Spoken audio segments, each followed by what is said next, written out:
Oke, terima kasih. Ini satu peristiwa kita bikin refleksi tentang nasib bangsa ini. Memang akhirnya kemajuan moral, kemajuan rasio, kemajuan etos dari bangsa ditentukan oleh filsafat pendidikannya itu. Itu yang didalilkan sejak zaman Athena. Kalau saya periksa sedikit, apa sebetulnya problem bangsa ini sehingga kita masih meributkan soal kemampuan kita bersaing dengan pikiran-pikiran dunia. Padahal tahun 100 peradaban kota Surabaya sudah dicatat di negara Cina tahun 100. Hubungan Nusantara dengan wilayah Afrika udah terjadi sejak 2000 tahun lalu. Yang sering dikatakan ya saya Maulana Yusuf pergi ke sana. Iya, tapi yang ngajarin orang Afrika itu nanam pisang dan padi itu adalah orang Kalimantan.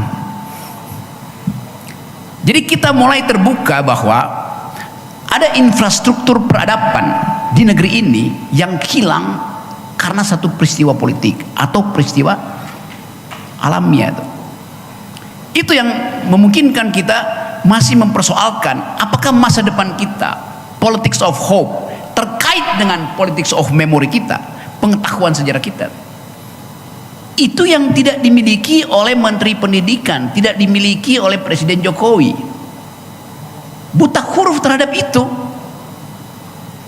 Jadi pemimpin-pemimpin kita illiterate di dalam soal sejarah. Itu masalahnya tuh. Kalau kita membangun sistem pendidikan, kita mesti lihat filosofi dari bangsa ini apa. Prancis, saya bedain dulu antara philosophy of education dan philosophy of teaching. Filsafat pendidikan dan filsafat mengajar beda. Filsafat pendidikan itu adalah moral yang timbul dari pengalaman historis satu bangsa. Maka dia landaskan kurikulumnya pada moral itu. Namanya philosophy of education. Nanti saya terangkan lebih jauh. Philosophy of teaching, filsafat pendidikan adalah niat etis dari seorang pengajar. Demi apa dia mengajar, itu bedanya. Jadi yang pertama itu soal sistem, betul Bapak tadi. Yang kedua soal motif seorang pengajar. Saya uraikan dulu agak panjang ya. Prancis, philosophy of education-nya adalah solidarity. Dasar pendidikan Prancis hanya satu kata, solidaritas. Itu yang kemudian mewarnai seluruh cara berpikir anak Prancis. Kenapa begitu? Karena Prancis mengalami transisi radikal dari sistem kerajaan pergi pada sistem demokrasi itu, yang ditandai oleh revolusi Prancis. Revolusi Prancis itu adalah kurikulum pertama di dalam sistem pendidikan Prancis, bahwa manusia itu terhubung dengan 3 prinsip: egalite, fraternite, liberté. Semua anak Prancis, semua guru Prancis paham bahwa dia akan mengajarkan 3 nilai dasar itu: kebebasan, persaudaraan, dan keadilan. Hanya itu dasar filosofinya. Itu yang menyebabkan semua sekolah di Prancis dari SD diajarkan tentang sejarah intelektual Eropa. Diajarkan tentang apa bahayanya kalau ada perang agama tuh. Semua peristiwa di Eropa dimasukkan sebagai bagian fundamental untuk dipahami oleh anak didik. Karena itu Prancis terima semua agama, terima semua pengungsi segala macam tuh. Karena prinsip itu human solidarity, kesetaraan manusia tuh. Anda tahu peristiwa revolusi Prancis? Dulu Raja Louis XVI dalilkan bahwa kepala dia itu dimahkotai oleh Tuhan, karena itu nggak mungkin mahkotanya dicopot dari kepalanya tuh. Di satu pagi di bulan Juli 1789, rakyat uji dalil dari si raja itu. Rajanya korup, Prancis bangkrut. Dipasanglah raja itu di dalam pisau gilotin. Ternyata kepala raja itu putus dan jatuh di tanah. Pertanda bahwa kepalanya itu tidak direstui oleh langit. Bukan sekedar mahkotanya yang copot, kepalanya copot dari badannya. Itu peristiwa historis. Prancis pindah dari otoritarianisme, dari feodalisme, pergi pada demokrasi. Jadi sistem pendidikan Prancis berbasis pada sejarah Prancis. Itu masalahnya tuh. Lain dengan Amerika. Amerika sistem pendidikannya bukan solidarity, tapi liberalisme, individualisme tuh. Anda boleh jadi apa aja. Karena Amerika nggak punya sejarah. Amerika itu bukan bangsa. Amerika itu ada himpunan dari pengungsi. Nggak ada orang Amerika di situ. Adanya orang Itali, ada orang Spanyol, ada orang Prancis, ada orang Jerman, ada orang Indonesia. Amerika bukan negara kebangsaan, dia negara para imigran. Karena itu filosofinya beda. Anda boleh jadi apa aja di Amerika tuh. Dasarnya begitu. Sehingga pendidikan di Amerika diupayakan sampai SMA aja, supaya ada kebebasan dia untuk memilih mau sekolah apa, silahkan. Orang tua Amerika cuma biayai sampai SMA. Selanjutnya Anda mau mahasiswa, silahkan ambil utang di bank, Anda bayar sendiri nanti. Itu namanya liberalisme, individualisme itu. Jadi beda philosophy of education. Itu juga menyebabkan beda philosophy of teaching. Guru Prancis akan dampingi anak didiknya itu sampai dia mengerti apa yang disebut etos solidaritas. Guru Amerika nggak penting. Saya cuma kasih Anda bekal berpikir, Anda lanjutkan itu. Itu sistem pendidikan Amerika. Beda paradigmnya. Indonesia, apa filsafat pendidikan kita? Apa? Hah? Apanya? Senior selalu benar. Guru tidak mau dikritik, padahal dia salah membaca. Sekarang misalnya, saya kasih ilustrasi itu. Lebih cepat seorang mahasiswa yang hampir DO membaca jurnal terakhir majalah Nature misalnya, karena dia bisa akses internet, daripada guru biologi yang baca buku yang kadaluarsa tuh. Kenapa? Gurunya nggak bisa beli buku. Dosen UI juga begitu. Disuruh setiap tahun mesti ada Scopus dinilai di situ. Ada produk. Maka dia sibuk untuk cari objekan. Kapan dia ngajar dengan baik? Akibatnya mahasiswanya disuruh riset. Tapi hasilnya pakai nama saya ya. Sebagai dosen. Manipulatif. Saya tahu semua itu. Di Universitas Indonesia, tempat saya ngajar 15 tahun saya mengajar di Universitas Indonesia, tanpa saya meminta honor. Honor saya tolak. Saya nggak mau dibayar. Karena saya mau jadi guru yang benar. 15 tahun saya nggak dibayar tuh. Nolak. Poin itu yang saya mau tekankan. Sekarang misalnya di beberapa universitas negeri selalu ada yang namanya seminar internasional. Karena dipaksa guru itu mesti ikut beberapa diskusi seminar internasional tuh. Akibatnya diundanglah ahli dari Amerika, dari Australia, nggak jelas keahliannya apa. Begitu banyak profesor di Amerika yang beli ijazahnya di supermarket, ada caloknya di situ, diundang supaya terlihat mewah. International seminar, bahasa pengantarnya bahasa Inggris, supaya kelihatan internasional. Dosen datang di situ, saya perhatikan nggak ada satupun yang mau bertanya, karena bahasa Inggrisnya buruk. Jadi bagaimana?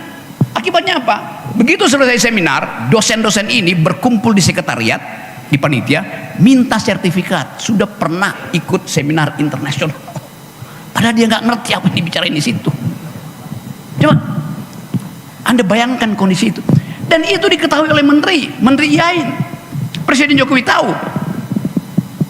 Karena sama dengan Presiden Jokowi, dia nggak ngerti apa yang diucapkan dalam forum internasional misalnya. Sama. Yang penting nanti ada yang namanya KUM, sudah pernah ikuti seperti itu. Disuruh baca jurnal. Jurnal itu mahal. Satu jurnal yang bermutu sekarang harganya $200. 3 juta perak. Langganan 6 bulan. Sementara dosen gajinya berapa? Akibatnya manipulasi itu. Karena dia nggak bisa bahasa Inggris, dicari penerjemah. Penerjemahnya jurnal misalnya tentang ilmu pengetahuan diterjemahkan oleh sarjana sastra Inggris. Dia nggak ngerti term-term ilmu fisika, terjemahin aja asal-asalan. Itu yang menyebabkan banyak kasus plagiasi. Saya pernah membongkar kasus plagiasi dari seorang pejabat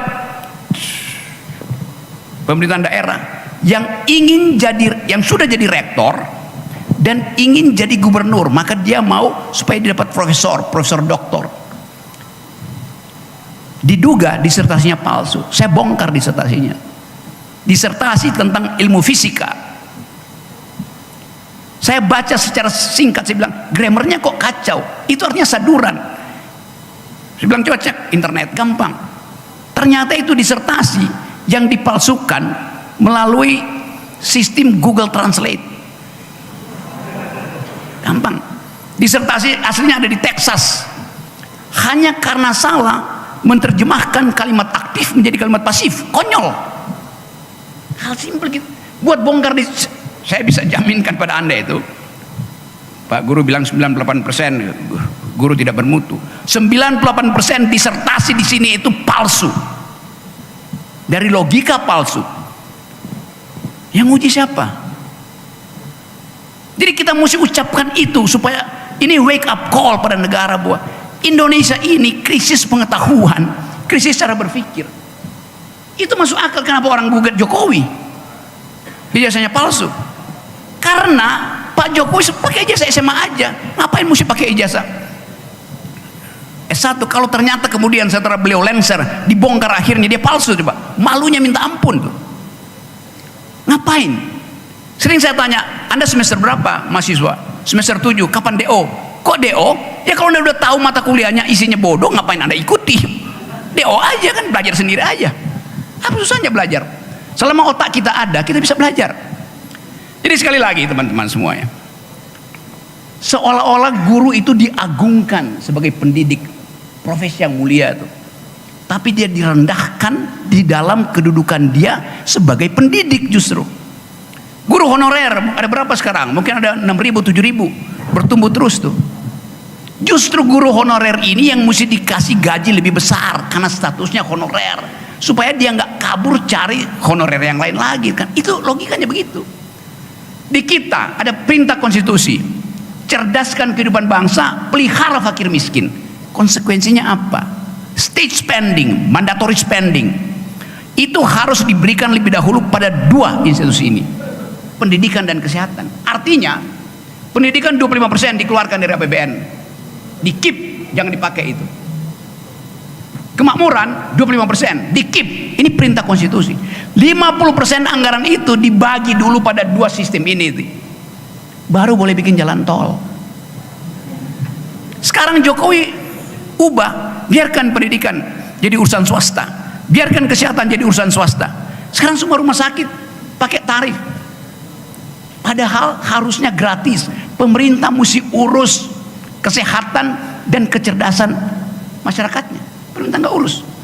Omnibus Law kesehatan adalah liberalisasi, dasarnya itu kan. BPJS itu asuransi, nggak boleh ada asuransi lain kalau ini negara kapitalis. Bahkan Amerika yang negara kapitalis, social security-nya lebih baik dari Indonesia. Ini negara yang berkeadilan sosial, artinya dalam prinsip basic needs negara harus biayai rakyatnya. Itu dasar hidup kita tuh. Saya balik lagi pada problem tadi itu. Ini semua adalah masalah kita untuk menyeberangkan bangsa ini pergi pada halusinasi kita, yaitu we care and we speak.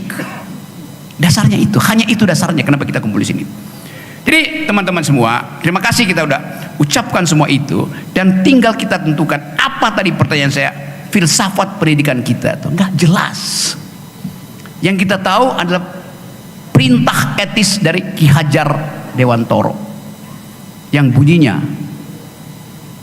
ing ngarso sung tulodo, di depan menjadi teladan, ing madya mangun karso, di tengah memberi motivasi, dan tutwuri handayani, dorong anak-anak itu untuk belajar. Itu pesan Ki Hajar Dewantoro itu kan. Tetapi Ki Mukidi mengubah prinsip itu. Ing ngarso sung korupsi, ing madia mangun dinasti, tutwuri cawe-cawe.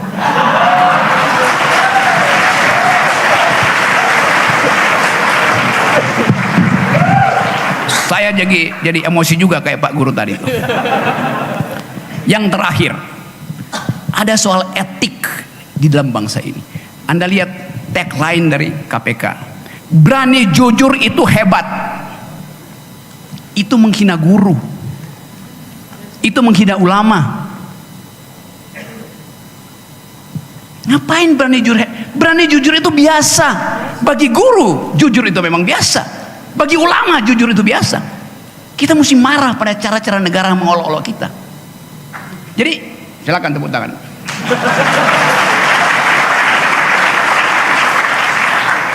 Jadi sekali lagi teman-teman, kita ada di sini untuk mengembalikan Indonesia yang berpikir. Jadikan Bandung lautan pikiran. Terima kasih.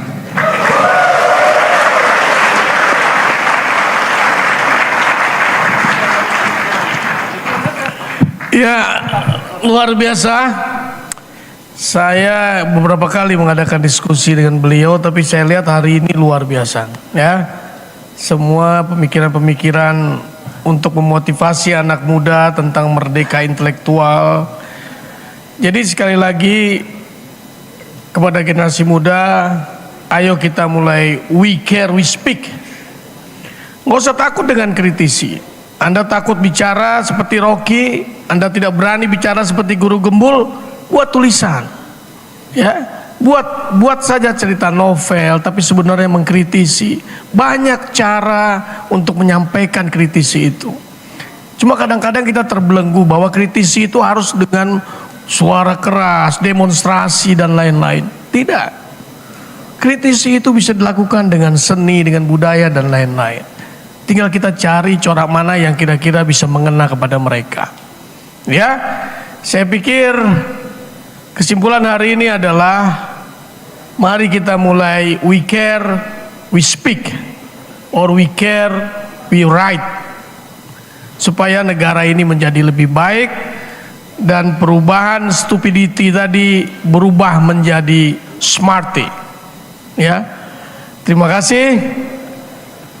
Kita tutup dengan menyanyikan lagu Padamu Negeri.